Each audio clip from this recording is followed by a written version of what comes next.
Lá. Obrigado, Bonato, pela sua apresentação. Eu achei interessante que essa apresentação até ela foge um pouco do nosso esquema tradicional de metodologia e, na verdade, é uma apresentação mais voltada como, sei lá, uma pessoa que quer mostrar a patente, qual que é o propósito, né? É importante que essa gravação até que a gente está fazendo, ela, por enquanto, ainda é confidencial, a gente ainda não submeteu a patente, né? E... Bem, eu vou passar a palavra para os membros da banca, vou passar para a Alessandra primeiro, para ela fazer os comentários dela, pertinentes à apresentação e ao texto da dissertação / patente, tá bom? Obrigado. Obrigada, Dani, obrigada, Carlos, aí, pelo convite. Vamos lá, vamos fazer algumas considerações, tá? Primeiro, como o professor mesmo, Daniel, falou, foi uma apresentação bem diferente e um texto bem diferente também dos modos que a gente está acostumado, tá? Uma coisa que eu acho que, assim, tem que falar é importante que dentro do nosso regimento, você pode, sim, colocar o depósito de uma patente ali, nos moldes de uma patente, mas não deixa de ser, a gente não pode esquecer que isso aqui não deixa de ser um trabalho científico, né? Então, mesmo você fazendo isso, precisa ter um caderno que você coloque um resumo, uma introdução com uma breve revisão de literatura, que eu senti muito falta, tá, do seu trabalho, não tem nada de revisão de literatura. E aí, sim, você colocaria os seus objetivos e depois anexar a patente, né, que seria a parte confidencial. Isso é importante até porque, Daniel, você não pode registrar... você não pode submeter nesse modelo para depois ficar anexado como documento de dissertação do Carlos, porque até já ouvi em outra banca que se você fala, eu tenho um trabalho, um paper aceito, não só submetido, mas aceito, e eu vou só entregar isso, vou depositar isso como dissertação, não pode porque ele dá duplicidade de documento, né? Dá um autoplágio. Uma coisa é a patente, outra coisa é a dissertação, tá? Então, é importante você fazer um formatinho aí. É simples, acrescentar um resumo. Eu até deixei anotado aqui. Mas eu acho que não tem exatamente esse problema, porque, se não me engano, o texto de uma patente, na verdade, ele é de domínio público. É diferente de um artigo que você tem os copyrights da revista. Mas eu concordo que pode ser que realmente falta um... É porque até quando a gente fez esse modelo, a gente ainda não tinha especificado muito. A gente seguia no regimento lá que estava falando patente, né? Daí eu falei, coloquei um pedacinho, uma apresentação e coloquei a patente ali. Não, se você for ver aqui na minha parte, nos meus comentários, eu até coloquei no próprio resuminho que ele fez, né? Que vocês... que é escrita, ela já está, ela começa falando o quê? Do objetivo, então, assim, já está, todos os itens aqui, é só uma forma de escrever que tem que dar uma mudadinha, tá? Posso me meter só um minutinho? Já aproveitando o que ela falou, na verdade, é igual os relatórios, tal, eu até pesquisei, quando você coloca o relatório de patente, mas é uma dissertação, não é um relatório de patente, você tem que botar resumo, abstract e uma pequena introdução. O relatório da patente exatamente no formato que ele vai para o INPE e conclusões finais, conclusões não, comentários finais com suas considerações finais, que seria uma discussão entre aspas, e aí a conclusão. Então, você realmente tem uma série de pré-requisitos que diferenciam o documento que está no INPE do documento que foi para a defesa do mestrado. E essas diferenças são assim, vocês sabem, provavelmente o Carlos sabe melhor do que qualquer um de nós aqui, talvez, que o texto da patente ele é um texto truncado e chato, né? Eu já escrevi 2 patentes na vida e são textos muito truncados e muito chatos, referenciando outras patentes, e tem aquelas particularidades que o INPE pede para você escrever. E a ideia aqui é que um leitor, ele não vai olhar o meio, porque o meio, o Daniel está certo, está lá no INPE, mas ele vai olhar o porquê, como, onde e que conclusões você chegou. Aonde surgiu as considerações. Então, para o lado acadêmico, o grande desenvolvimento está no passou a entender o raciocínio do Carlos para chegar nisso, que é a introdução, e depois as considerações finais dele para entender aonde ele achou oportunidades e limitações. E aí ele conclui, academicamente, isso ajuda o próximo aluno a seguir adiante. E aí outra coisa é a parte do INPE. Eu só aproveitei isso porque eu já ia falar, então eu falei, já fica aqui, e a gente já passa para essa parte, porque realmente, assim, precisa ter um contexto que... O Carlos é professor, então ele sabe muito bem disso. Um aluno, se ele começa a ler um texto muito longo, ele se perde. Agora, se ele vê uma introdução focada com uma coisa que mostra para ele claramente onde você quer ir, ele se interessa muito mais. E aí, se ele vai para as suas considerações, ele vai entender os obstáculos, os desafios e os possíveis caminhos a seguir. E aí, a tua conclusão realmente é o que foi feito. Então, acho que falta esse arremate, que pode ser colocado, claro, no produto final, mas que a ideia na cabeça de vocês dois é assim, alguém vai ler, e essa pessoa que lê, mesmo que ela não leia o recheio, né, que o recheio já é a minha ideia, ela vai entender o que me motivou e aonde eu encontrei oportunidades e barreiras ao terminar. Acho que é essa a ideia geral disso. A introdução, Carlos, é realmente assim, a história, né? Por que você se motivou, o que te levou a estudar, a criar essa patente, e aí você pode colocar alguma coisa que tenha na literatura ou não, que ficam mais científicos, né? Que referências, algumas coisas que a gente coloca, assim como quando a gente faz desenvolve um software, né? Um aplicativo, a mesma coisa, tá? Você até fala, tem alguns momentos aqui que você coloca, né, na parte de quais são as aplicações, os usos.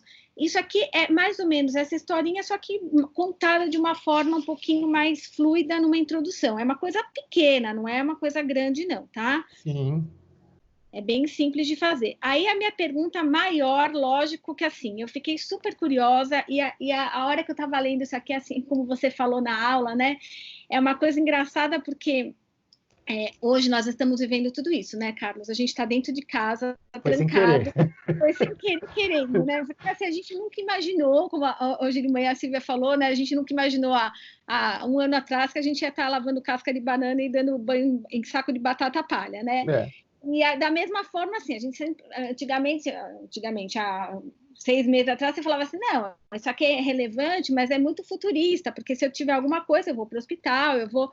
Mas eu acho que a pandemia ela veio para mostrar uma realidade que o mundo digital, o mundo virtual está aí para interagir, né? E a gente não tem mais escapatória. Agora é daqui para frente encarar que isso é uma realidade.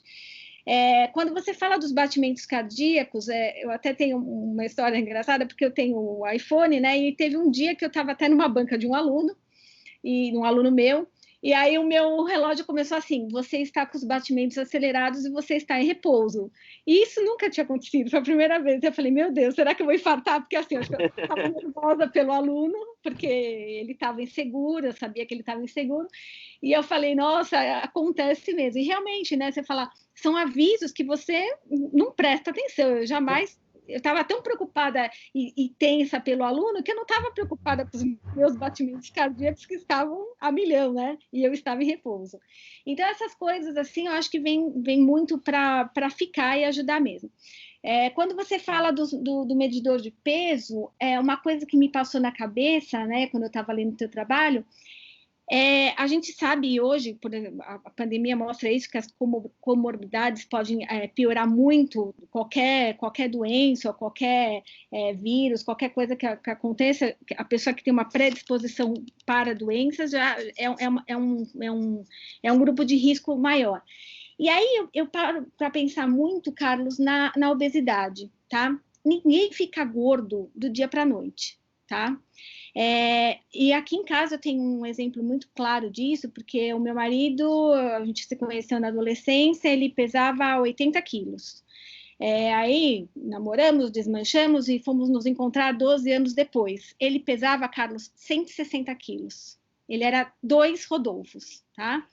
E aí eu falava assim, falei para ele, Rodolfo, ele operou o estômago, hoje ele pesa 120, mas continua gordinho, mas é um gordinho, né? Vamos dizer assim, aceitável perto dos 160. E eu falava para ele assim, Rodolfo, como que você conseguiu chegar dos 80 para os 160? Porque eu nunca fui magra, mas eu sempre fui assim, eu tenho calça 42, 44. A minha calça 44 não serviu, fecha a boca, não vou comprar 46. Esse sempre foi o meu jeito, tá?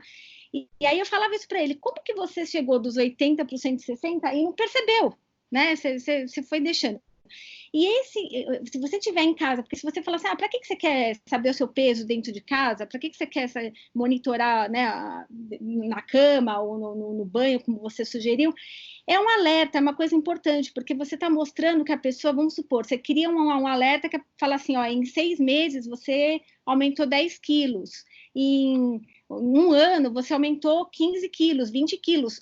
Cria alertas para essa pessoa falar assim, fecha a boca, procura ajuda, né? Para não chegar a uma comorbidade de uma obesidade mórbida, né? Porque parece brincadeira, mas realmente, às vezes a pessoa se envolve tanto com outras coisas que ela não percebe. Quando ela vai ver, ela está numa obesidade mórbida. Então, eu acho que tudo isso é muito relevante no teu trabalho e vale você colocar tudo isso lá na sua introdução, toda essa motivação, tá? Quanto, claro, deixa eu abrir aqui de novo o seu... Quanto à parte da forma que está escrita, tudo, é uma coisa muito técnica, como a Silvia falou, né? Chega a ser até uma forma de escrever que eu realmente não estou acostumada, de descrição do equipamento, mas a minha maior curiosidade você fala de protótipo, você conseguiu fazer algum protótipo de algum desses sensores? Fiz o peso e fiz o bafômetro, né? Eu montei ele até durante... assim, para não ficar muito pesado e tal, na época eu fiz um videozinho mostrando, quando dava certo eu falava, Daniel, aqui, mandava, né? Eu não coloquei porque senão ia ficar um filme aqui, mas tem coisas desse tipo aí, né? O do peso, por exemplo, você fez para colocar aqueles que você vai colocando, como você citou, são protótipos, né? O Arduino é aquela coisa, aquela pecinha que eu ponho o fio, adapto a plaquinha e ponho a peça e faço simulação com o dedo, coisas desse tipo. Eu não fiz, não cheguei no estágio, que é assim, meu sonho, assim, eu queria até montar uma almofadinha, alguma coisa dentro dessa linha, porque uma almofada é legal, você senta na almofada e mostra o peso, né? Mas, assim, sinceramente, não cheguei nesse estágio com relação ao peso. Mas é isso, eu fiz os brinquedinhos, montei protótipos, para o bafômetro e para o peso. O bafômetro, né? Você diz que você colocaria, por exemplo, em máscaras, em coisas assim, né? Não, então, a leitura, a proposta minha seria assim, a máscara poderia ser, mas ela é um wearable, né? Então, como é que eu poderia? Eu poderia montar, por exemplo, porque assim, a tua casa, eu montaria, por exemplo, o peso, eu poderia pôr uma almofada, mas também existe a possibilidade de eu te vender montar uma cama já pré-montada para isso. Sim, a gente compra a minha cama tem massagem. A minha cama é uma cama que já vem com aquela esteira de massagem, por exemplo. Então eu não fico refém disso. Você comprou a cama e está aqui. Você está dormindo, no fim do ano você vê essa curva que você está querendo fazer, você avalia no fim do ano. Que nem gosto de usar muito como exemplo, que me impressiona muito, o Google Maps naquela coisa de linha do tempo. Qual foi a última vez que eu fui lá em Itaquera ter aula? Eu vou lá e vejo, eu nunca ia ter essa informação, e agora eu consigo ter, né? E eu poderia fazer esse tipo de coisa, né? Em que momento? Será que você sabe falar se no inverno é que a gente engorda mais mesmo ou não? Se é no verão? Você consegue fazer essa curva em julho, naquela época da sopa? Você consegue mapear e, como você mesmo falou, você consegue caracterizar uma população de uma determinada região, de um determinado local, né? Porque você coloca um condomínio, por exemplo. Pode ser tanto pessoas mais abastadas, eu posso fazer isso num condomínio, como eu posso fazer em comunidades, por esses módulos que não seriam caros, né? Quando você fala do sensor de cama, eu já pensei que hoje a gente compra muito os pylons, né? Hoje tem muita gente que, ao invés de trocar o colchão, ele compra aqueles pylons que são muito mais em conta, muito mais fáceis, e se você pensar ecologicamente, né, descartar um monte de colchão aí, um monte de coisa, é mais viável. Então, talvez criar uns pylons que é uma coisinha, uma almofadinha fina, né? Vamos chamar assim, que você consiga colocar esses sensores e a pessoa pode falar assim, eu vou adquirir um acessório, eu não preciso adquirir a cama inteira, mas é um acessório para aquilo, né? A coisa bem pulverizada. Foi o que eu falei. Você pode fazer uma almofada que você compra em qualquer loja, uma cama, que é uma coisa. E posso fazer em obra, inclusive, que eu falei. Você gosta para pôr no banheiro, para você quebrar o chão e pôr no piso e fazer definitivo. Eu acho que é o futuro, né, Carlos? É que eu falei. A gente pensa, o futuro está distante. Não, o futuro está muito próximo. E cada vez mais a gente está vendo isso. Uma coisa que eu fiquei intrigada é que você usa muito termo, e você fala também na parte escrita e na aula, são pouco ou nada invasivos, né? Aí, duas coisas, né? O pouco ou nada invasivos, em que sentido você quer dizer? O pouco ou nada invasivo no sentido de, assim, tudo bem, eu não tenho que subir numa balança ou pôr um medidor em mim para obter algum resultado. Mas o fato de essa informação ficar disponível em algum lugar, tá? Por exemplo, você acabou de falar do Google, eu vou entrar no Google e vou ver. Essa informação está disponível em algum lugar. Sim. Você tem acesso, mas uma pessoa na boa ou na má fé também pode ter o acesso. Né? Essa discussão, eu tenho preocupação, porque eu já li a respeito, porque assim como... Por isso que eu até num capítulo da apresentação eu coloquei, eu centralizei essa informação domesticamente. Você pode coletar essas informações e pôr numa caixinha na sua casa. Não estou nem falando que você tem que saber usar aquela caixinha ou não, mas aquela caixinha está lá. Se por alguma ocasião... né? Uma caixa computador, alguma coisa, isso aí é uma coisa que precisa discutir. Não é uma coisa como um celular, que você pega um peso, vê o peso e está certinho. Não, você coleta a informação e guarda. Essa discussão, obviamente, se eu for avançar isso, e eu falar isso der certo, eu for para o mercado, é claro que essa discussão vai ser pertinente. Por quê? Porque se você joga na nuvem, por exemplo, é aquela coisa, um plano de saúde pega a tua informação. Se o plano de saúde pega a tua informação e coleta, e sabendo dessa informação, ele vai poder te cobrar mais caro porque ele coletou a informação e viu que você está. Isso é um risco que eu estou sabendo. Sim, ele tem uma informação que você tem uma... A gente tem não que interessa que os outros saibam. Isso eu já li a respeito, inclusive, eu não sei se isso é importante colocar, quer dizer, até é um ponto. A questão da segurança é um ponto. Agora, você tem que... A minha proposta é que se seccione, né? Quer dizer, você, enquanto em casa, você coleta as informações para você, e quando você for num médico, por exemplo, você dá o relatório que te interessa. Porque quando a pessoa chega para você e fala, como é que foi sua pressão? Deixa eu... Não precisa medir minha pressão aqui, é minha pressão do último ano. Aqui, ó, tá um gráfico. Isso assim, tem que ter, então, uma partezinha aí que você tem que pensar nessa parte da ética dessas informações, tá? Não, claro. Uma parte legal, e que hoje se fala muito.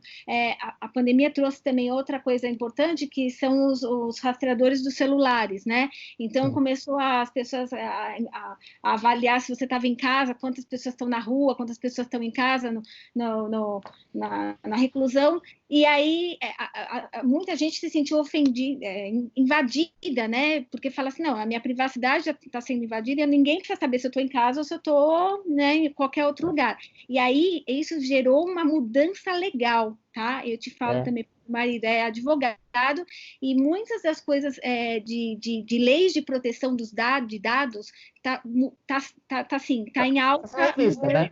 Exatamente. Já tinha toda essa preocupação, e com a pandemia foi agravada, tá? Então, toda essa parte de lei de proteção de dados é importante você Essa pensar. É a discussão que eu falei das comunidades. Pô, seria legal a gente fazer, porque é necessário fazer essa relação. Porque o pessoal da comunidade tá morrendo mais do que o pessoal da classe média com relação à pandemia e tal.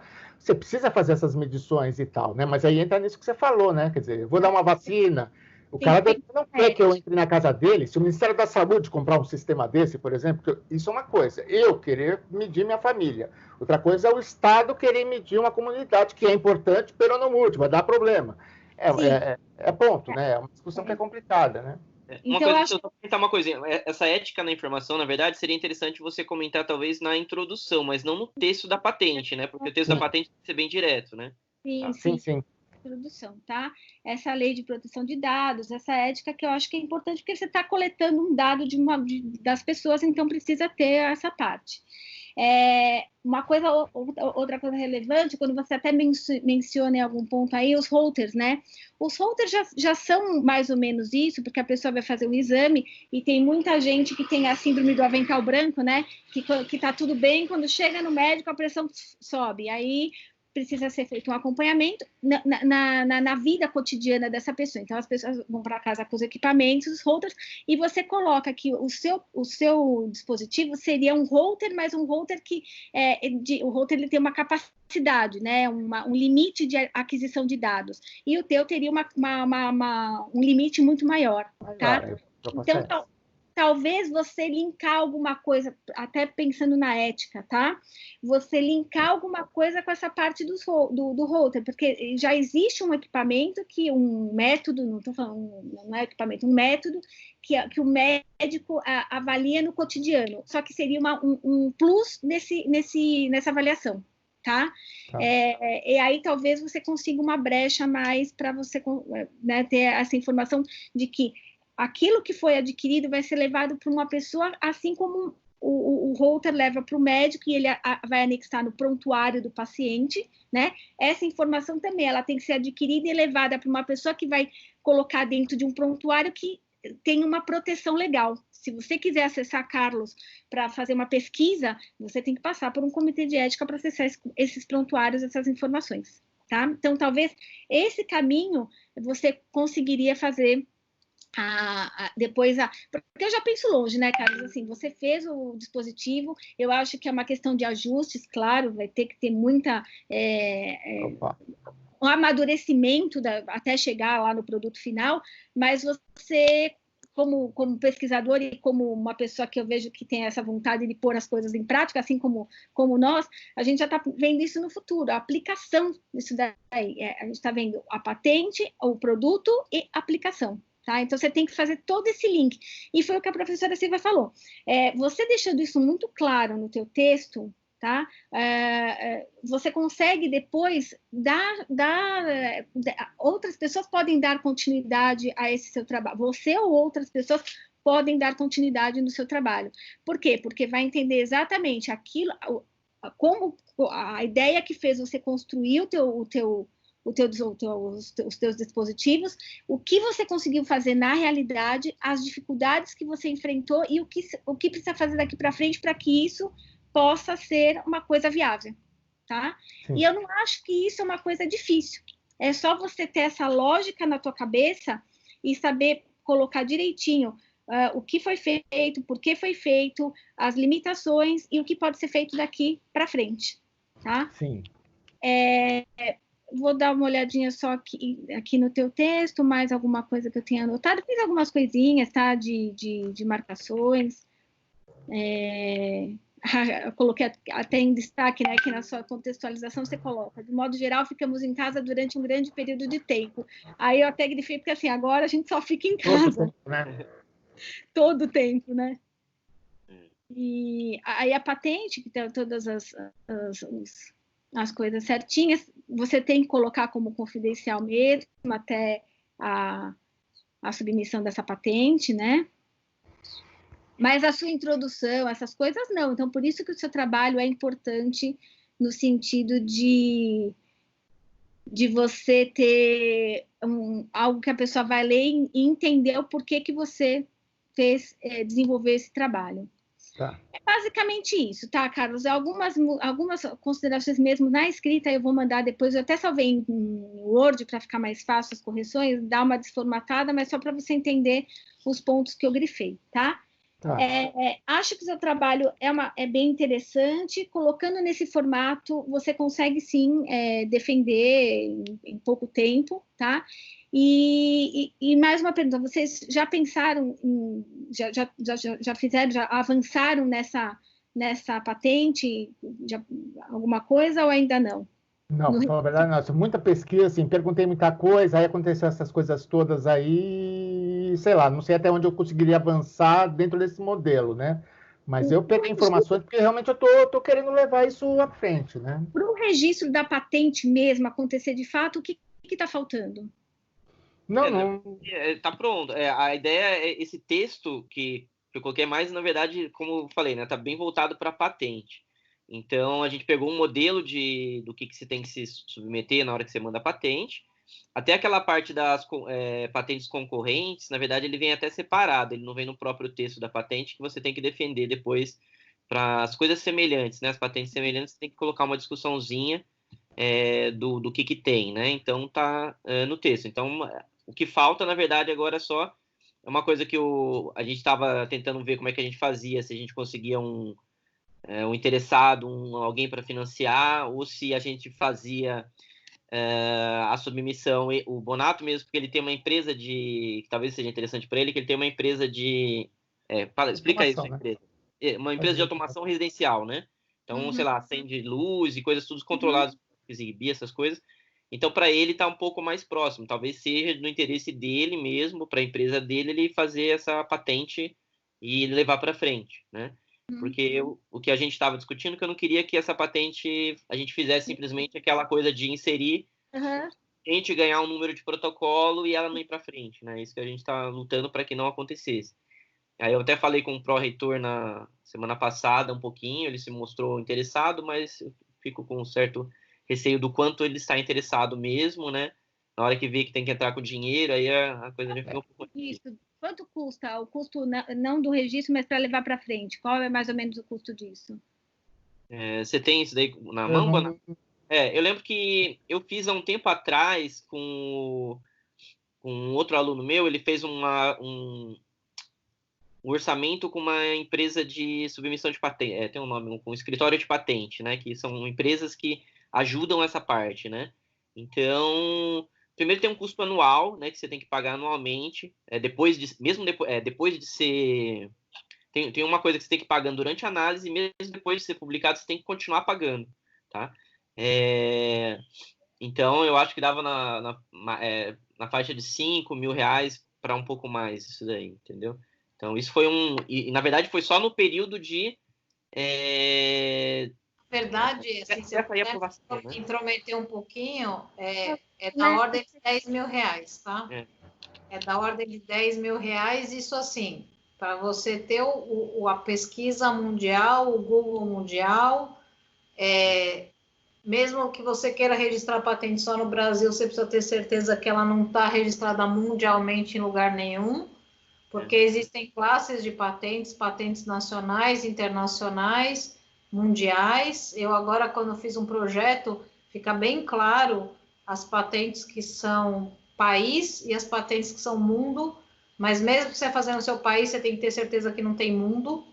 Então, você tem que fazer algumas pesquisas e a ordem mínima aí é em torno de R$10.000. Eu tenho uma patente aprovada pela USP. Para você ter uma ideia, a agência USP de inovação levou aproximadamente 5 anos para me entregar a final da patente, depois de ter feito a pesquisa no mundo. E eu recebia deles assim: o Google da China fala isso aqui, de uma patente.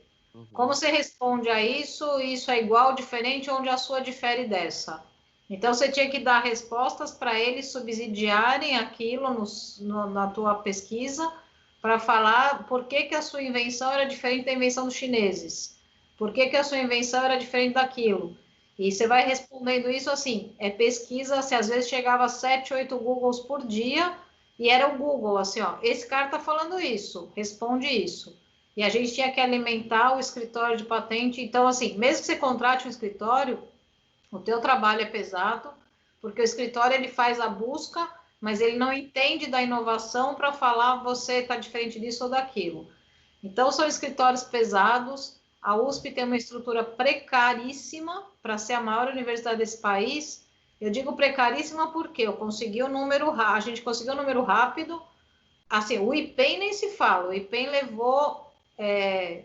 a CENEM, né, que é a Comissão Nacional de Energia Nuclear, levou quase 20 anos para liberar um número de patente para um pesquisador. A USP levou 5. Eu recebi há pouco tempo atrás de um negócio que eu saí dessa parte e tal. Eu diria para vocês que em 2013, mais ou menos, 14, a coisa deve ser colocada em 2015. Foi quando eu fui para a China, não lembro direito, foi o ano de Maresias, o ano que eu fui para a China, que a gente colocou isso. Eu lembro que eu estava na China e eu recebia os Googles lá da China, da patente, e essa semana que eu recebi, semana passada eu recebi lá do escritório de advocacia um outro número. Então, assim, é um trabalho pesado e que se queima à frente mesmo, na minha cabeça, quem consegue é a empresa. É a empresa focada no comércio e pôr dinheiro nisso, dinheiro mesmo, para que a coisa rode. Quando a gente fala de instituições, o Daniel falou do pró-reitor, é barreira, né? Por mais que o pró-reitor... Não é barreira, é estrutura. E é fator financeiro na frente. A universidade tem fatores econômicos, fatores educacionais atrás disso. Porque tem uma burocracia, né? Mas, assim, o Rodolfo trabalha com algumas coisas de patente de software, né? De muita coisa que o escritório dele trabalha com essas coisas, que ele tem clientes que têm softwares de busca, softwares de coisa. Posso perguntar para ele, Carlos, se ele tem um caminho das pedras para te dar aí, para poder te ajudar, porque eu realmente acho que é uma coisa que é um futuro, mas não é um futuro muito futuro. Eu acho que é uma... sim. Começar a amadurecer um pouquinho mais isso que você fez, para logo depois já tá em função aí. A última pergunta, só que é uma curiosidade. Quando você coloca, então, quando você pede um registro de uma patente, para pedir o registro da patente, eles não vão te questionar nada disso. Essa informação vai ficar onde? Essa coisa... Não, né? O produto é uma coisa, a aplicação é outra, né? Eles não se preocupam com o produto. Até, aproveitando que a Silvia comentou também, eu tive uma patente que foi aprovada, até fui olhar as datas. A Unicamp tem uma agência de inovação, na verdade, muito boa e muito grande. E eles trabalham muito sério, tá? Eu tive um depósito de uma patente que foi em junho de 2011 e foi concedida em setembro de 2013. Então, isso daí foram apenas 2 anos, né? Na verdade, isso falando em Brasil é uma coisa muito curta. E eu lembro que realmente esse trabalho... porque na hora que você faz esse primeiro depósito, é tranquilo. Mas aí depois tem essa parte de análise, onde eles ficam mandando as outras patentes, realmente é uma coisa muito chata. E é uma coisa que dá muito trabalho, tá? E, na verdade, come muito tempo do pesquisador. Para mim, o maior alívio foi quando eles falaram, lá da agência de inovação, o pedido está depositado, que foi realmente protocolado. Que daí eu fiquei livre daquele monte de defesa de patente que tem que ficar fazendo, porque é muito chato, tá? Na verdade, aí o Bonato, nesse texto, a gente colocou 3 só, né? Realmente é meio pouco, mas em uma busca mais profunda, na hora que um escritório de patente, eles vão mandando um monte, e são muitos mesmo. Então, realmente é um trabalho muito penoso. Falou, né? Quando bate lá na China, o negócio vai longe, né? Sim. Bom, gente, e até esse negócio aí, eu acho que o que aconteceu agora, assim, direciona muita pesquisa para esse tipo de coisa, né? De ficar em casa e tal. Se não acontecesse isso, talvez fosse até mais sossegado, mas agora acho que o mundo vai começar a pensar nessas coisas, né? E principalmente home office, tudo isso, né? Que veio para ficar, né? Isso. Obrigada, e eu estou satisfeita com a minha arguição. Passo para a professora Silvia. Então, na verdade, eu achei interessante a última fala agora da Alessandra. Vou ligar minha câmera, porque meu marido ele trabalha numa empresa, eu já contei isso para vocês várias vezes, e eles alugam um andar do Copan, né? E agora, depois dessa pandemia, eles decidiram que eles vão entregar metade do andar e metade dos funcionários vão trabalhar só em home office, porque tem sido super produtivo e os custos vão caindo, custo com aluguel, água, luz, telefone, essa coisa toda. Então, para a empresa, economicamente é mais viável, e além de ser mais viável para a empresa, eles estão sentindo que o rendimento é maior. E é engraçado como as pessoas são... não é retardada, é a palavra super horrível. Na verdade, as pessoas são resistentes à mudança. Porque deve ter uns 7 anos atrás, eu assistia um Jô Soares, ainda o Jô fazia, gente. Então, assim, o Jô fazia aquele Jô que eu nem sei quanto tempo faz que ele parou. E veio um cara que era um francês de uma empresa, e ele falou uma coisa assim, ele botou a empresa dele em home office, né, naquela época. E ele dizia o seguinte, ele dizia, eu tenho o andar, eu tenho as mesas, eu tenho os computadores. Mas as pessoas são incentivadas a fazer home office. Por quê? Porque eu percebi que quando elas estão fisicamente presentes, elas acham que é isso. Elas têm lá a presença delas e isso garante que elas estão trabalhando. Quando elas estão remotas, elas têm que fazer entrega, delivery de serviço, porque eu não estou vendo ela. E aí ele percebeu que as pessoas trabalhavam muito mais em home office do que presencial. Então ele falou, eu mantenho o presencial, porque tem gente que tem muita criança gritando, ou está numa casa com obra, e aí não consegue se concentrar, então ele vem aqui, ele tem uma mesa, ele tem um computador, ele pode trabalhar. Mas é fortemente incentivado que as pessoas fiquem em casa, porque aí a produção é o seu trabalho e não a tua presença física. E isso há muitos anos atrás. E as pessoas só descobriram isso agora na pandemia. Né? Então, assim, esse cara estava avisando a gente há anos atrás que você podia ter economizado em água, luz, telefone, transporte público, etc., porque as pessoas trabalhavam bem em casa. E a gente, por exemplo, está numa organização que, apesar de tudo isso, eu duvido que a universidade vai entender o quanto é importante o home office, o quanto a gente cresceu nessa época. Eu e a Ale acabamos de dar uma aula online, né? Sim. E agora eu estava ouvindo você e estava tocando esse bli, bli, bli, os alunos postando o quanto a aula foi legal, tanto nos grupos quanto no Instagram. E aí você fala, é uma baita publicidade para a gente, e nunca que eu dei uma aula presencial e eu tive essa publicidade. Né? Então, na verdade, assim, tem vários pontos positivos, mas o mundo é resiliente a mudanças. A gente é muito resistente a mudanças. E aí, eu, Carlos, tenho uma grande admiração por você e eu penso que, assim, eu adoro trabalhar com você, né? Na verdade, assim, acho que a gente ainda trabalha não muito próximo, porque eu me sinto uma coisa muito engraçada. Eu acho que você tem aquela... Eu sempre falei assim, eu não sou boa de matemática, então eu nunca fui fazer engenharia porque eu não sou boa de matemática. Talvez se eu tivesse metade do cérebro do Daniel funcionasse. Eu sempre fui muito criativa e sempre tive ódio de não saber construir aquilo que imaginava na minha cabeça, né? Eu não tenho a menor ideia como fazer um sistema como você faz, eu não tenho nem ideia de como começar, mas eu acho essa ferramenta de você imaginar e poder construir fantástica, tá? Então, eu vejo nesse trabalho que você fez uma coisa muito legal, porque conta um pouquinho da história da sua vida, né? A história de automação em casa, a história de... E você está indo para o próximo passo, o que na minha cabeça me dá uma admiração mais crescente ainda pela sua carreira e seu foco profissional. Você sabe quem você é, você sabe o que você veio e você está querendo crescer e inovar dentro da tua área. Então, assim, para mim, já é super parabéns dentro disso, tá? E realmente eu estou aqui para poder, de qualquer forma que eu puder, colaborar com você. Eu senti um pouquinho de falta no seu trabalho de realmente alguém da área de saúde, tá? E por que eu senti essa falta de alguém da área de saúde? Porque tem momentos que eu conseguiria vender seu peixe melhor do que você vende. E seu peixe é muito bom, tá? Ele tá fresquinho, recém-pescado, mas ele tá vendido sob os olhos de alguém que entende talvez a parte de engenharia. Sim. E não de alguém que é da parte de saúde. Então, eu acho que na hora da gente fazer a venda do seu produto, nós precisamos enfiar um pouquinho mais de saúde aí no meio.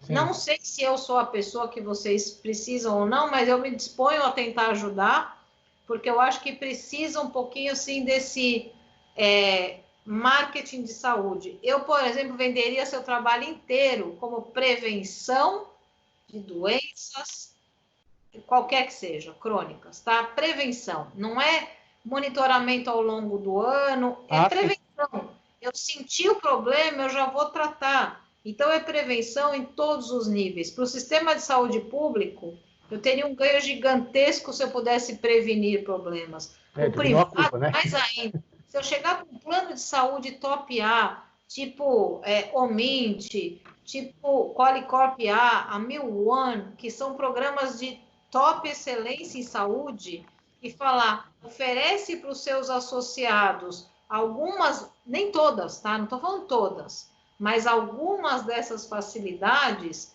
os planos de saúde possivelmente, porque se eu cair no hospital, eles têm que me pagar Einstein.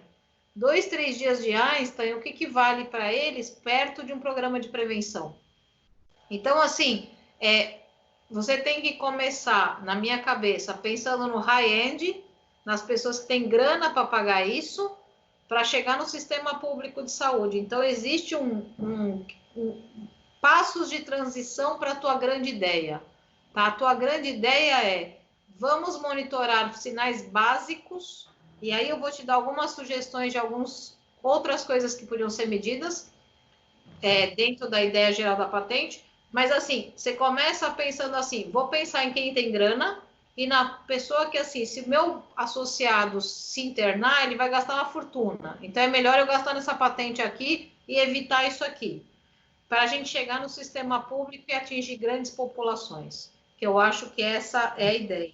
Na verdade, esse é o pensamento, porque você, assim, se você pegar um plano desses, assim, você vai gastar aí 3, 4 mil reais por família, quer dizer, depois de 5, 10 anos, você está gastando aí 400 pau, coisas desse tipo. Quer dizer, se você faz um investimento num projeto residencial, por exemplo, que não vai ser esse gasto, talvez você consiga reverter um pouco essa coisa assim, dos gastos, né? eu tenho acesso, o que você tem que pensar é assim, na tua cabeça eu tenho acesso a quem tem grana para pagar esse processo. Ninguém quer ir para o hospital, independente, principalmente quanto mais rico você é, por mais que você pague o plano de saúde, você não quer ir para o hospital. Você paga para não ir, né? Você paga para não ir, exatamente. Se eu for, eu vou para o Einstein, mas se eu não for, eu prefiro. E aí eu penso assim, eu tenho acesso a um cliente que gostaria de pôr isso na casa dele. Então, quem é teu foco? São esses planos de saúde que são a Mil1, o Mint, o Qualicorp Top, que são os caras que dão acesso a quem é o dono do Pão de Açúcar, a quem é o dono de não sei quem, que para ele isso aí é bobeira. Então, o seu test drive é no cara top, tá? Para depois você conseguir escala, custo, baixar o que é efetivo e chegar no plano de saúde. E chegar no SUS. Tá? A gente pode chegar no SUS, mas assim, o que foi efetivo, o que não foi, o que realmente preveniu, o que não preveniu, o que é barato o suficiente para eu chegar do topo até lá embaixo. Então, a gente tem que começar a pensar quem é meu cliente. Se eu quero vender uma patente, para quem eu vou vender? Quem é esse cara? Porque você está pensando no residencial, não vou convencer. Você convence a Alessandra, porque ela é uma pessoa da área de pesquisa. Mas será que você convence outras pessoas, de uma forma geral, a comprar um monte de dispositivos que eles não sabem como vai funcionar? Agora, em grande escala, num público A, que vai te fazer exigência X e dali você descer, você consegue. Então, tem que pensar nisso. Para eu me focar, tá? Porque eu sou meio desfocada mesmo e eu falo uma coisa além da outra, então vamos começar. Primeiro erro na sua página inicial, conserta, não é dissertação de mestrado, é qualificação de mestrado, tá? Tá escrito dissertação e aqui a gente está na quali. Esse aqui é um documento, tem que estar finalizado. E aí eu tenho outro problema, sua patente na CAPES, porque eu tenho que fazer upload das suas teses na CAPES, das suas dissertações na CAPES. Aí eu estou falando como coordenadora. Então, mesmo que o meio do seu caderno tenha xxxxxxxx confidencial, porque é uma patente, eu tenho que ter um caderno para eu colocar. E esse xxx tem que vir acompanhado de um número no INPE, porque eu não posso dizer para a CAPES que eu coloquei só xxx. Então, por isso que essa coisa que a lei colocou, de você ter a introdução, o corpo, a conclusão, é para que quando eu, como coordenadora, quando eu vou fazer o upload do trabalho do Carlos Bonato, eu tenho, assim, uma introdução, um resumo, um abstract. Aí eu tenho, assim, patente depositada sob o número tal, sigilo. Aí eu ponho o caderninho com X, as suas conclusões e as suas conclusões preliminares. Eu tenho que ter um caminho para eu colocar isso aí dentro da CAPES, tá? A Alessandra perguntou para você dos invasivos ou não invasivos. Eu vou dizer para você, invasivo em saúde é quando eu furo, penetro, coloco. Então, nenhum dos sistemas que você está apresentando são invasivos. Então, quando você fala pouco ou nada invasivos, eles não são invasivos. Você não usou nenhum sistema com furo, agulha, perfuração e invasão em saúde é quando você perfura um sistema. Então, assim, toda a sua medida é não invasiva. Isso aí é importante de estar colocado, tá? Eu acho que é uma coisa importante. Você faltou o abstract, e aí você usou a palavra monitoração. Ela está correta, mas ela é português de Portugal, tá? Monitoramento é português Brasil. Tá. Então, se você for usar essa palavra monitoração, substitui por monitoramento, porque isso é português Brasil. As duas são corretas, mas uma não é usual na língua do Brasil. Aí, ó, eu vou te dar um exemplo. Relatório descritivo. Quais são as necessidades ou situações? Eu vou te mandar o meu PDF, tá? Porque eu anotei tudo que eu estou falando no meu PDF. O modelo de saúde pública não é modelo, é um sistema de saúde. Modelo de sistema de saúde pública. E, na verdade, hoje, assim, apesar da nossa população não ter capacidade para entender, hoje todo mundo deveria estar fazendo graças ao SUS, né? Porque os Estados Unidos que não tem SUS, e eu tenho parentes morando lá, e eu sei o que aconteceu com o parente que está morando lá, a falta de um SUS gerou um processo lá bem pior do que a gente aqui, pior que vocês possam pensar que seja o SUS. Né? A gente não tem um sistema único. Nos Estados Unidos, além de você estar criando desempregados, você está criando endividados, porque todo mundo que fez um teste de Covid deve ao governo hoje. Então, assim, o sistema de saúde é um. E eu focaria muito o seu projeto, mudaria muito o texto para prevenção, tá? O grande custo do sistema é porque ele não previne. Se ele prevenisse o que a Alessandra falou, por exemplo, a pessoa engorda, se eu conseguisse prevenir que ela engordasse, eu ia prevenir uma série de doenças cardiovasculares e doenças ligadas à obesidade. Então, assim, prevenção. A prevenção é mais barata e é isso que você tem que focar. Prevenção é mais barato que tratamento. Tá? E como a prevenção é mais barata que tratamento, o seu sistema inteiro você tem que vender como prevenção de doenças crônicas, prevenção de doenças que levam a casos de realmente você ter problemas. Nas aplicações, que aí eu estou na página, eu estou aqui com o PDF, tá? Então, na página 8, eu não sei se está igual de vocês, quais são as aplicações e usos da invenção. Aí você escreve, a aplicação é uma leitura biosensorial de sistema, de diversas medidas de nosso corpo. Eu coloquei, você decide para o Daniel se seguir, mas eu coloquei sinais vitais e medidas. Áudio. Tem alguma moto passando. Tem uma moto passeando aí, tá difícil. A aplicação é uma leitura biosensorial, não é de diversas medidas de nosso corpo. É de sinais vitais e medidas fisiológicas, tá? Essas leituras são feitas dentro da residência. Então, eu coloquei alguns e aí tem algumas coisas, por exemplo, na descrição detalhada. Eu acho que vocês estão vendendo melhor esse peixe, até para o INPE, tá? Por exemplo, ausências do trabalho, o custo que isso tem, o medo de exame, o medo que a pessoa tem de fazer exames, pessoal. Eu descobri uma vez que as pessoas morrem de câncer de mama e conheço uma pessoa que morreu porque ela achou um nódulo e ela tinha medo do resultado do exame. Então, o que ela fez? Fugiu, até o dia que não deu mais e quando chegou já estava morta, basicamente. Então, assim, as pessoas têm medo de diagnóstico. Por que a Alessandra falou que a pressão sobe quando vê o avental? Porque eu tenho medo do diagnóstico. Então, se eu conseguir fazer um sistema que a pessoa tenha informação de algumas coisas e conectar isso a um médico da família, um médico do convênio, que vá recebendo sem a pessoa saber, mas com autorização dela. Ela não tem que ver esse dado. O médico tem que receber. Então, pensa num sistema, Carlos, em que a pessoa tem duas opções. Os sinais que ela mede e os sinais que são entregues ao médico de confiança dela. Porque tem coisas que eu não leio como perigo e o meu médico lê. Sim. Tá? Então, assim, será que é necessário que o usuário informe isso ao médico ou é necessário que o médico esteja conectado a uma parte dos dados e o usuário a outros?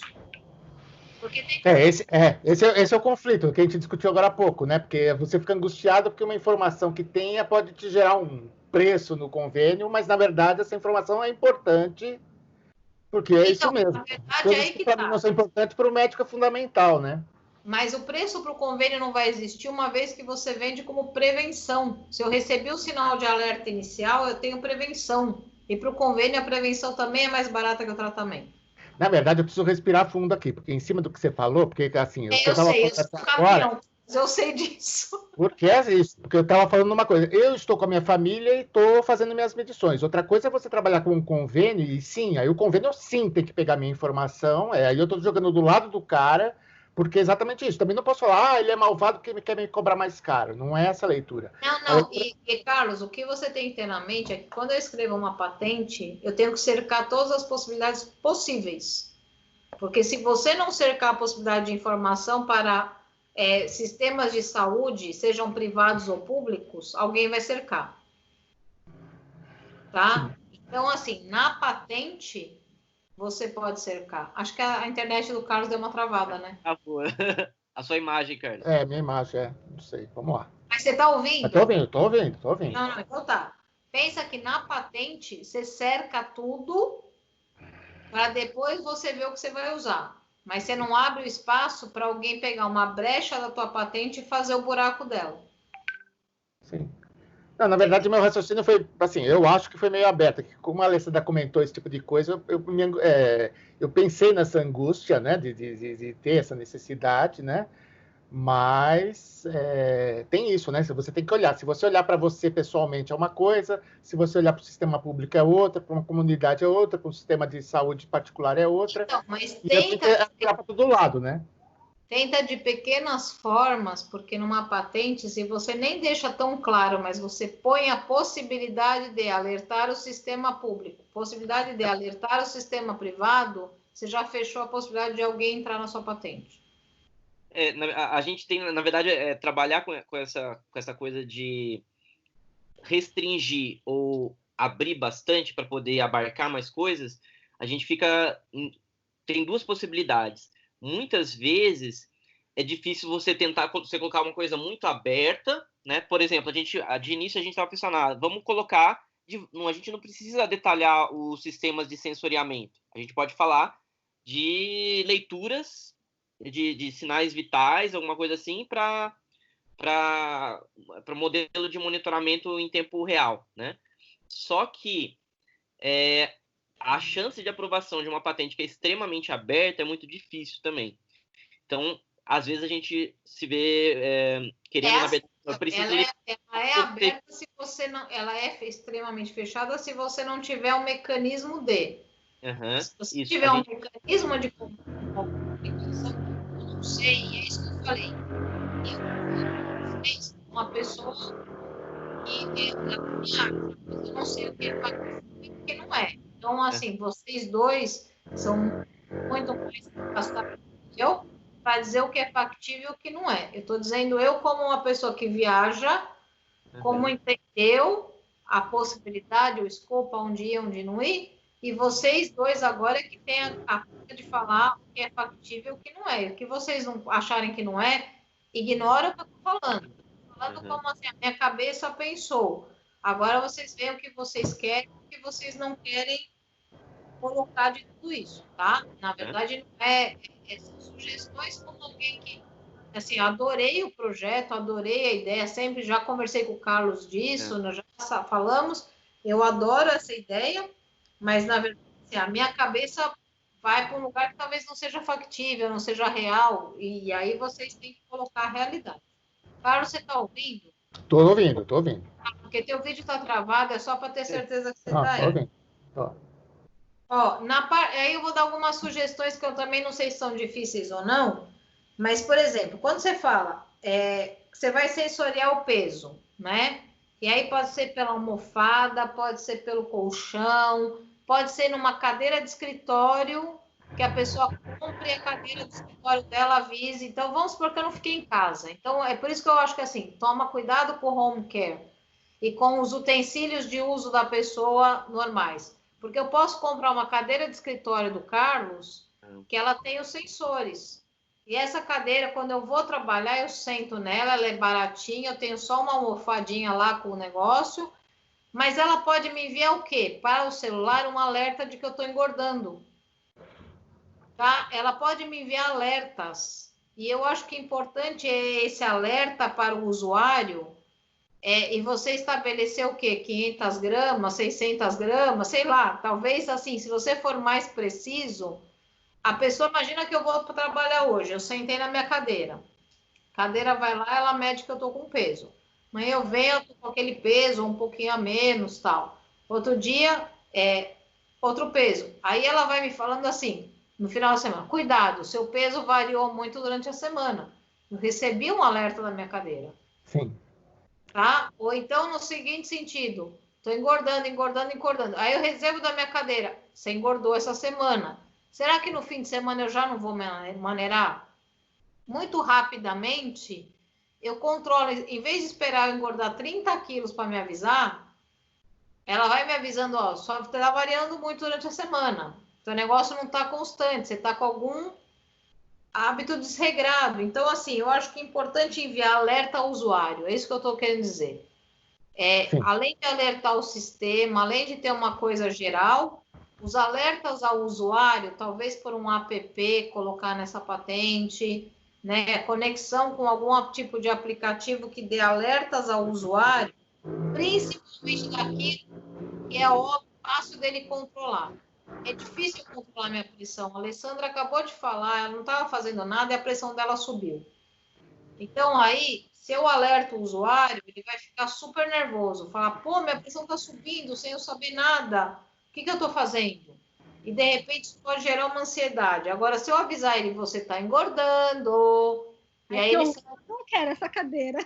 E aí ele sabe que você comeu brigadeiro. Então, isso eu consigo. Então, você tem que dividir sua patente, talvez, nos alertas individuais, que são aqueles de fácil controle pela população leiga, e os alertas sistêmicos, que devem ser controlados por alguém que monitora a saúde. De alguma forma. Porque mandar um usuário leigo que a pressão dele está alta quando ele faz nada, só assusta. Ele não sabe o que fazer. Para mandar para ele falar assim, cara, você engordou. Ele sabe o que faz para emagrecer.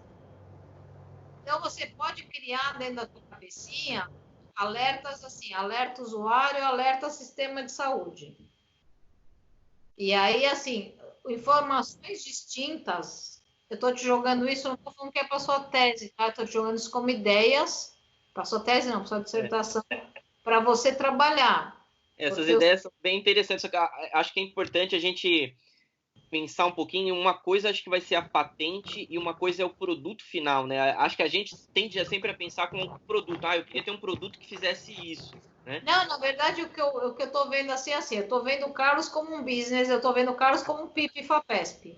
Tá? O Carlos já foi atrás disso, está assistindo, já me mandou. Eu acho que o Carlos é um excelente candidato para um PIP e FAPESP. Excelente. E é isso que eu estou querendo mostrar para ele. O que ele tem que tentar resumir, porque, Carlos, se fosse você, eu comprava esse PIP amanhã, tá? Eu comprava... As palestras do PIP que eu vi, obviamente, são diferentes dessa que eu apresentei agora. Eles até, pelo que eu notei, sempre... Completamente. Eles focam mais nisso que você está falando, nessas situações variáveis que eles iam falando das palestras lá e eu ia montando a minha aqui, mas realmente aqui nesse momento eu foquei mais na academia da coisa. Eu alguns PIPs, eu participo de 2, então assim, por isso que eu estou te dando essa sugestão, porque para mim, Carlos, você é um PIP FAPESP, você é sim uma situação e você precisa pensar nessa situação, tá? E assim, o que eu estou te colocando, Dani, desculpa, talvez eu esteja colocando muita coisa, mas é porque eu acho que o Carlos tem capacidade de... Desculpa para ele não, desculpa para mim, quem está recebendo um monte de coisa sou eu aqui. Não, eu peço desculpa para os dois, mas por favor. E eu me disponho, Carlos, na verdade, assim, terminando a sua qualificação, eu estou totalmente disposta a sentar com você, com o Daniel, a gente tentar desenhar uma coisa fechada, porque... Desde a disciplina de inovação, tá? Na verdade, eu estou falando da disciplina de inovação que o Carlos participou, sim, das coisas que eu ouvi ele falando, do que ele me enviou, dos últimos links que ele me mandou. Então, eu não estou pensando no teu produto. A sua qualificação, Carlos, vou até te adiantar, está aprovada. Eu não estou falando da sua quali agora, tá? Eu estou falando da tua ideia futura e do Carlos realmente nessa coisa que eu vejo você importante fazendo isso. E eu vejo você como um cara com capacidade para fazer pela toda a tua história de automação, de toda essa história que você já trabalhou. Eu acho que você é um cara que tem essa capacidade. Então, assim, eu estou colocando essas coisas e eu acho que tem algumas coisas que você pode cercar. Eu vou cercar um pouco aqui para a gente terminar, mas, por exemplo, Quando você mede na cama da pessoa os sensores de peso, por que não colocar um sensor de bioimpedância? Porque aí eu falo se a pessoa às vezes ganhou peso porque ela está fazendo academia e ela tem mais músculo. Sim. Um sensor de bioimpedância, ele é inofensivo. E aí você também pode colocar, eu vou fazer um sensor de peso associado à bioimpedância. Então eu vou falar se ele está ganhando músculo ou se ele está ganhando gordura. Se ele estiver ganhando músculo, eu vou fazer parabéns para você. Você está indo muito bem. Imagina eu enviar um alerta e falar você engordou e o cara está na academia dia e noite. Então, não, é claro. Na verdade, durante a discussão do trabalho que eu tive com o Daniel, o que acontece? Isso, no final, eu tive que focar em 3, porque até pela disponibilidade de dispositivos que eu tinha, né? Esse piso elétrico, esses caras, né? Mas discuti com o Daniel, olha, pH também é legal, tem que dizer, uma série de fatores. Não, coisa que eu senti muita falta, Carlos, foi saliva. Então, pode cuspir em qualquer lugar, eu falo se tem diabetes, se não tem diabetes, se tem Covid, se não tem Covid, se tem isso, eu tinha um portfólio de coisas que eu fiquei assim, né? O que eu vou pôr aqui? Né? Que era muita coisa. O pH, urina, porque é isso, nós estamos aqui soltando. Na minha cabeça eu fico inconformado. Nós estamos aqui, vocês estão aí, e nós estamos soltando informação que não é coletada. Você vai no banheiro e não coleta nada, você cospe e não coleta nada. E aí você gasta não sei quanto no Delbone para coletar. Então nós estamos aqui, eu estou soltando minha voz, talvez o tom da minha voz, um sensor de sonoro, note que eu estou rouco e preciso tomar um cuidado. Só isso que eu estou falando, eu estou soltando um monte de saliva aqui, que se tivesse aqui na tela um sensor, eu já via se eu tinha coronavírus ou não. Quer dizer, o sensoriamento assim, os capítulos, eles até não sei como é que é essa coisa de fazer várias. Assim, Carlos, na verdade, a gente pegando, assim, não é a coisa, mas você pegando a sua ideia, sensoriamento remoto, microfluídica, você cai o custo de tudo isso que as pessoas estão fazendo exponencialmente. Tá? Na microfluídica, eu podia usar uma gotinha de saliva para passar por uma membrana e dar lá um reagente com um quarto do reagente que hoje eu faço um teste por causa de um chip, né? Um chipzinho me dava o resultado da Covid muito mais rápido do que hoje eu estou tendo que fazer um monte de teste. Eu acho que isso tudo, na verdade, o que eu estou querendo dizer para vocês é assim, resumo da ópera. Na patente, na minha cabeça, e pelo menos foi assim que eu fui instruída, posso estar errada, mas eu estou falando quando eu fui instruída, eu só participei, não fui nem eu que fiz, tá? Eu participei de 2 e a instrução que eu tive foi, pense em tudo, engloba tudo que puder dentro dessa patente. Porque se você não englobar tudo, você vai deixar um buraco que alguém fura a tua patente amanhã com esse buraco. Então, eles falavam assim para mim, engloba o máximo que você puder. Essas foram as 2 instruções que eu tive em relação a patentes. Então, mesmo que coisas que eu estou falando para você, como a bioimpedância, como teste de saliva, você não tenha protótipos, nada impede que a sua patente englobe esses pedaços para que a patente esteja bem ampla, tá? Nesse sentido. Agora assustou, galera. Se você colocar sua patente em métodos não invasivos, que eu acho melhor, você tira o cara que fizer a patente e falar um furinho do dedo e coloca, porque aí é invasivo. Tá? Ele furou o dedo. Então, o seu método é não invasivo, é coleta de urina, de saliva, de qualquer coisa ao redor. Quem quiser fazer com método invasivo, vai furar dedinho, vai fazer outras coisas, vai arrancar cabelo. E aí não é meu método. Meu método é não invasivo. Então, você pode focar em métodos não invasivos de prevenção de problemas de saúde, usando dispositivos tanto residenciais quanto de uso contínuo do usuário. Vai? Uso do usuário é esquisito, mas é mais ou menos isso que eu quis dizer. Eu acho que aí você cresce mais. Pensa no seu PIP. Eu tenho toda a fé em você. Eu acho que você tem capacidade de fazer. E na minha cabeça, assim, o mestrado ele foi só um trampolim para você chegar no seu PIP. Criou um monstro, né? Eu só vou ficar feliz a hora que você estiver lá, tá? Eu realmente só vou ficar feliz a hora que você estiver lá. Eu assisti aquele pedaço que você me mandou. Eu falei, você está assistindo? Você falou, estou assistindo. Eu ponho muita fé em você. e quero muito que você vá para frente, tá? Assim, eu acho que você merece e me sinto de qualquer forma fazendo parte disso, tá? Pequena, média, grande, me sinto fazendo parte e quero você lá. Gostaria de seu trabalho para valorizar o Carlos, que você colocasse um desses protótipos na sua dissertação final. Pequeno, qualquer um que seja, coloca o protótipo para mostrar. O Carlos não só fala, o Carlos faz. Tá? Então, assim, pequena coisa que seja, coloca um protótipo e eu acho que isso vai valorizar mais ainda o seu trabalho. E eu só tenho a parabenizar, eu agradeço muito, Carlos, a tua história, assim, na verdade, eu sei que você aplicou para o mestrado 2 vezes e foi difícil entrar, mas tudo para mim na minha vida tem, assim, tem uma razão de ser, né? Demorou, mas chegou, e você chegou na época que talvez a gente estivesse mais maduro para te receber, e graças a Deus tem o Daniel, que está aí do seu lado, né, para poder te colocar no chão, porque o Daniel ele é mais real do que eu e você, que somos mais virtuais, né? Eu ia falar, na verdade, o nosso processo de orientação é extremamente gostoso e ao mesmo tempo difícil, porque o Carlos ele é uma pipa que fica voando e eu sou o cara que fica puxando a corda. Então, se eu fosse a orientadora do Carlos, a gente tava ferrado, porque a gente já tava lá em Marte. E a gente ia ser o padre com os balões, os dois iam embora. A gente ia estar em Marte e não ia sair nada real, né? Não ia defender isso aqui nem 20 anos e ia estar os dois viajando. Então, assim, eu dou graças a Deus que você tem um orientador claro. muito competente e muito real. Estou muito feliz de poder, assim, nas beiradinhas, participar de tudo isso e ver o resultado aqui nesse papel e ver o resultado e assim, na minha cabeça a coisa vai só viajando, sabe? Aonde a gente pode chegar com isso, aonde a gente pode chegar com aquilo.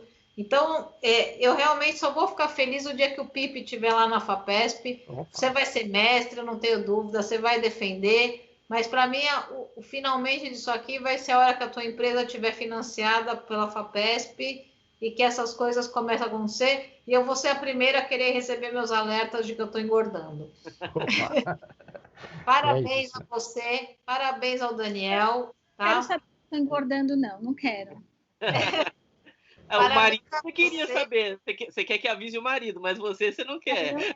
É uma calça que assim, tá escrito 44, mas ela é 46, na verdade. Eu posso pôr um bug lá, você fala, pô, você está emagrecendo, que tal comer um brigadeirozinho que tá podendo?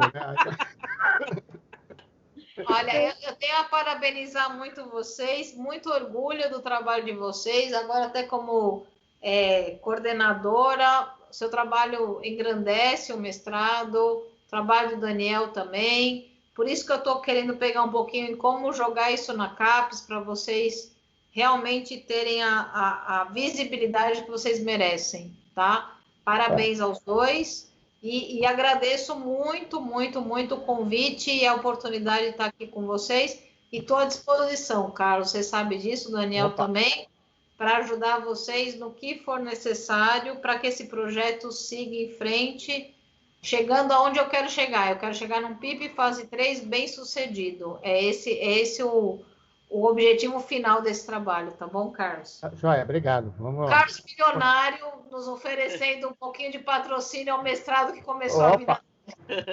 Pode ser, pode contar com isso. Bem, então agora eu vou remover o Carlos da chamada um pouco para a banca discutir a aprovação, sem spoiler. E aí depois eu te chamo de novo, tá bom, Carlos? Sem problema, eu aguardo. Beleza.